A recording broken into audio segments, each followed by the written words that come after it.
රුපියල් 10000ක් වගේ පොඩි මුදලක් ආයෝජනය කරලා අවුරුදු 5ක් ඇතුළත ඒක රුපියල් 40000කට වඩා වර්ධනය කරගන්න පුළුවන් කිව්වොත් ඇත්තටම මේක හීනයක් නෙවෙයි බොහොම ප්‍රායෝගිකව කරන්න පුළුවන් දෙයක්. හැබැයි ලංකාවේ කොටස් වෙළඳපොළ ගැන කතා කරද්දී ගොඩක් අයට හිතෙන්නේ අපෝ ඒක හරියට සූදුවක් වගේ නේද කියලා. අද මේ පැහැදිලි කිරීමෙන් අපේ මිත්‍යාව සම්පූර්ණයෙන්ම බිඳ දාලා මෙතන ඇත්තටම වෙන්නේ මොකද්ද කියලා හරියටම තේරුම් ගනිමු. ඉතින් මේ මූල්‍යමය පැහැදිලි කිරීමද සාදරයෙන් පිළිගන්නවා. අද අපේ ප්‍රධාන අරමුණ වෙන්නේ ශ්‍රී ලංකාවේ කොටස් වෙළඳපොලේ ආයෝජනයක් ආරම්භ කරන්නේ කොහොමද? හරියටම මුදල් යොදවන්නේ කොහොමද? සහ ඒකේ තියෙන අවදානම කළමනාකරණය කරගන්නේ කොහොමද කියන එක ගැන බොහොම ප්‍රායෝගික සම්පූර්ණ මාර්ගෝපදේශයක් ලබා දෙන එකයි. කොටස් වෙළඳපොළට මුලින්ම පිවිසෙන්න බලාපොරොත්තු වෙන කෙනෙකුට මේක නියම අඩිතලමක් වේවි. මේ පැහැදිලි කිරීමේදී අපි ප්‍රධාන මාතෘකා 5ක් ගැන කතා කරනවා. පළවෙනියට මිත්‍යාව බෙද දැමීම, ඊළඟට ධනය උත්පාදනය, පියවර 4ක ක්‍රියාකාරී සැලැස්ම, බ්ලූ චිප් උපාය මාර්ගය සහ අවසාන වශයෙන් ආරම්භක වැරදි මගහැරීම කියන කරුණු තමයි අපි ආවරණය කරන්නේ. පළවෙනි කොටස මිත්‍යාව බිඳ දැමීම. කොටස් වෙළඳපොළ කියන්නේ ඇත්තටම සූදුවක්ද? මේක ගොඩක් දෙනෙක් පටලවා ගන්න තැනක්. සූදුවකදී කිසිම සැබෑ වටිනාකමක් යටින් පවතින්නේ නැහැ. ඒක තනිකරම වාසනාව මත රඳා පවතින දෙයක්. හැබැයි කොළඹ කොටස් වෙළඳපොළ කියන්නේ ඊට හාත්පසින්ම වෙනස් තැනක්. මෙතනදී ආයෝජකයින් කරන්නේ ලංකාවේ ක්‍රියාත්මක වෙන ජෝන් කීල්ස් වගේ සැබෑ ව්‍යාපාර සමාගම් 290කට වැඩි ප්‍රමාණයක කොටස් හිමිකාරීත්වය මිලදී ගන්න එකයි. මෙතන තියෙන්නේ ඇත්තම ව්‍යාපාරික වටිනාකමක් මිසක් කිසිම විදිහකින් වාසනාව උරගා බැලීමක් නෙවෙයි. එහෙනම් මෙතනදී තීරණාත්මකම කාරණේ මේකයි. ඇත්තටම මේ කොටස්කරුවෙක් කියන්නේ කවුද?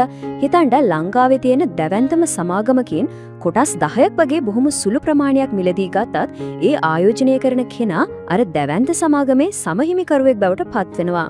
ඒ කියන්නේ සමාගම ලාභ ලබනකොට ඒ ලාභයේ සහ වර්ධනේ ප්‍රතිලාභයේ කිලින්ම හිමි වෙනවා. මේක හරියටම තමන්ම ව්‍යාපාරයක අයිතිකරුවෙක් වෙනවා වගේ වැඩක්. දෙවැනි කොටස ධනය උත්පාදනය. එමල් නැත්තම් මෙතනින් මුදල් ඉපේන ප්‍රධාන ක්‍රම මොනවාද කියලා අපි බලමු.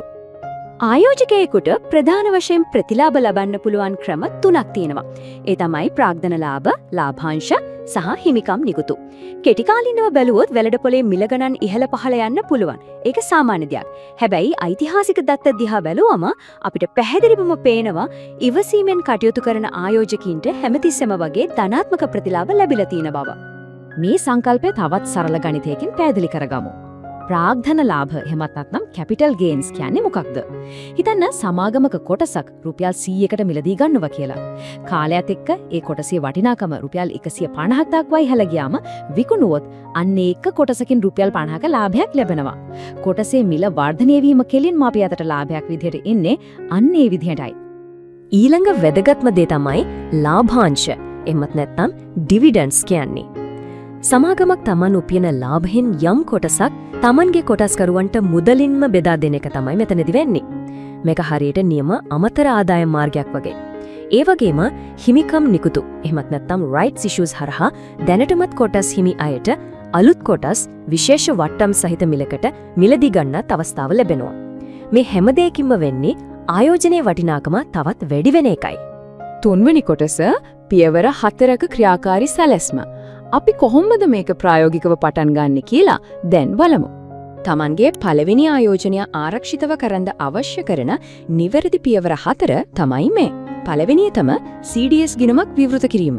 ඊළඟට තරවකරුවෙක් තෝරා ගැනීම. තුන්වෙනියට පරිශන කිරීම සහ හතරවෙනියට කුඩා මුදලකින් ආරම්භ කිරීම.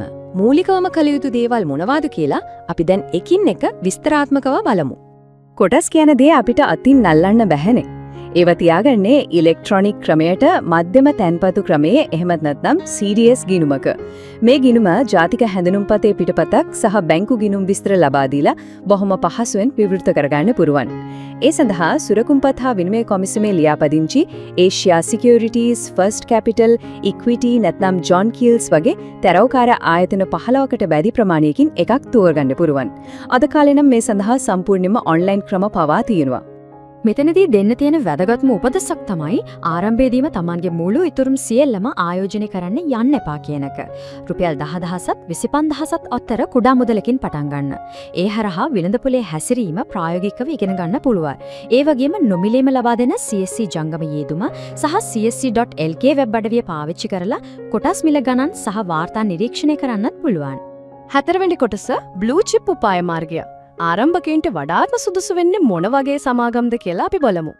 කොටස් වෙළඳපොළට අලුතෙන් එන කෙනෙකුට තෝරා ගන්න පුළුවන් විශ්වාසවන්තම සහ හොඳම ආරම්භක ලක්ෂ්‍ය වෙන්නේ මේ බ්ලූ චිප් සමාගම්.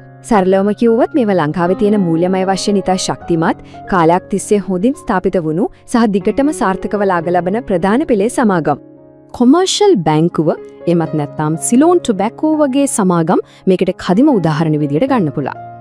ආයෝජනයක් කරන්න කලින් අනිවාර්යෙන්ම බලන්න ඕන ප්‍රධාන ලක්ෂණ තමයි මේ සමාගම්වල තියෙන අඩු ණය ප්‍රතිශතය, අඛණ්ඩව ලාභ ලැබීම, හොඳ ලාභාංශ ඉතිහාසයක් තියෙන එක සහ ශක්තිමත් කළමනාකරණය. මේ කියන මූල්‍ය දත්ත ඔක්කොම සමාගම්වල වාර්ෂික වාර්තාවලින් අද කාලේ ඉන්ටර්නෙට් එක හරහා නොමිලේම හොයාගන්න බොහොම ලේසි. මෙතනදී මතක තියාගන්න ඕනේ වැදගත්ම රීතියක් තියෙනවා. Taman දැනටමත් දන්න සහ එදිනෙදා පාවිච්චි කරන නිෂ්පාදන වලින්ම පරිේශන පටන් ගන්න එක තමයි හොඳම දේ. උදාහරණයක් විදිහට කෙනෙක් නිතරම ඩයලොග් ජාලය භාවිතා කරනවා නම් ඒ ව්‍යාපාරය කොහොමද ක්‍රියාත්මක වෙන්නේ කියලා යම් අදහසක් දැනටමත් තියෙනවා. ඉතින් තමන්ගේ පරිශ්‍රණය ඒ වගේ දන්න කියන සමාගමකින් පටන් ගන්න එක ඉතාමත් සාර්ථක ක්‍රමවේදයක්. පස්වෙනි කොටස ආරම්භක වැරදි මගහැරීම. ආයෝජනයේදී අනිවාර්යයෙන්ම නොකළ යුතු දේවල් මොනවද? කිසිම වෙලාවක සමාජ මාධ්‍යවල යන කතා එහෙම නැත්නම් යාළුවන් දෙන ඔත්තු මත පදනම් වෙලා කොටස් මෙලදී ගන්න එපා. ඒක තමයි පළවෙනි වැරද්ද. ඒ වගේම කලබල වෙලා විකුණන එක, විවිධාංගීකරණයක් නැතිකම සහ හදිස්සි අරුමුදලක් නැතිකම කියන ලොකුම උගුල්. Tamanගේම ස්වාධීන පරිශ්‍රණයක් කරලා තීරණ ගන්න එක තමයි මෙතනදී ගොඩක්ම වැදගත් වෙන්නේ. සාර්ථක සහ අසාර්ථක ආයෝජකයින් අතර ලොකු මානසික වෙනසක් තියෙනවා. වෙළඳපොළ එකක පහළ යනකොට කලබල වෙලා Tamanle කොටස් පාඩුවට විකුණලා දාන එක බොහොම චිත්තවේගීය විනාශකාරී පුරුද්දක්. හැබැයි සාර්ථක දිගුකාලීන ආයෝජකයින් ඒ වෙළඳපොළ පහළ යාම දකින්න අඩු මිලට තවත් හොඳ සමාගම්වල කොටස් මිලදී ගන්න තියෙන කදිම අවස්ථාවක් විදිහටයි. විවිධාංගීකරණය කියන්නේ අතිශය වැදගත් සංකල්පයක්. තමන්ගේ මුදල් ඔක්කොම එකම එක සමාගමක ආයෝජනය කරන්නේ නැතිව වෙනස් සමාගම් 3ත් 5ත් අතර ප්‍රමාණයක ආයෝජනය කිරීමෙන් අවදාගම බෙදිලා යනවා. යම් විදිහකින් එක සමාගමක් අසාර්ථක වුණත් අනිත් සමාගම් වලින් ලැබෙන ලාභයෙන් ඒ පාඩුව සම්පූර්ණයෙන්ම ආවරණය කරගන්න පුළුවන්. ඒක හරියට බිත්තර ඔක්කොම එකම කූඩේ දාන්නේ නැතිව ඉන්නා වගේ වැඩ. ඊළඟට තියෙන්නේ කවදාවත් අමතක නොකළ යුතු රන් රීතිය. කොටස් වෙළඳපොළ කියන්නේ ඉක්මනින් මුදල් බවට පත් කරගන්න පුළුවන් තැනක් වුණත් එදිනෙදා අත්‍යවශ්‍ය වියදම් වලට වෙන් කරපු මුදල් කිසිම විටක මෙහි ආයෝජනය නොකළ යුතුයි. ගෙවල් කුලී ගෙවණු මුදල්, දරුවන්ගේ පාසල් ගාස්තු කවදාවත් කොටස් වෙළඳපොළට ගෙන්න එපා. යම් හේකින් අහිමි වුණත් දරා ගන්න පුළුවන් අමතර මුදලක් පමණක් ආයෝජනය කිරීමයි හැම විටම නුවණට හුරු. සාරාංශයක් විදිහට ගත්තොත් කොටස් වෙළඳපොළ කියන්නේ ධනය ගොඩනගන්න පුළුවන් ඉතා ප්‍රබල මෙවලමක්. හැබැයි මතක තියාගන්න ඒක එක රැයකින් පොහොසත් වෙන මැජික් එකක් නෙවෙයි. ඒකට ඉවසීම, විනය සහ ශක්තිමත් මූල්‍යමය පදනමක් අනිවාර්යයෙන්ම අවශ්‍ය වෙනවා. ඒ කියන්නේ හදිස්සි අරමුදලක් තියාගන්න එක, ණය කළමනාකරණය කරගෙන තියෙන එක සහ හොඳ ඉතිරි කිරීමේ පුරුද්දක් තියෙන එක ආයෝජනයකට යන්න කලින් අත්‍යවශ්‍යයි. අපේ මේ පැහැදිලි කිරීම අවසන් කරන්න කලින් එක් ප්‍රධාන ප්‍රශ්නයක් ගැන හොඳින් හිතලා බලන්න. Tamanගේ මූල්‍ය පදනම ගැන ස්වයං ඇගීමක් කරන්න. මේ විනයගරුක ගමන යන්න කලින් හදිසි අරමුදලක් සූදානම් කරගෙනද තියෙන්නේ.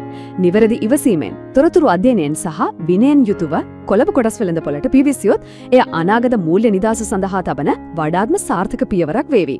ඉතින් තවත් තොරතුරු හොයලා බලලා මේ ගමනට අදම සූදානම් වෙන්න.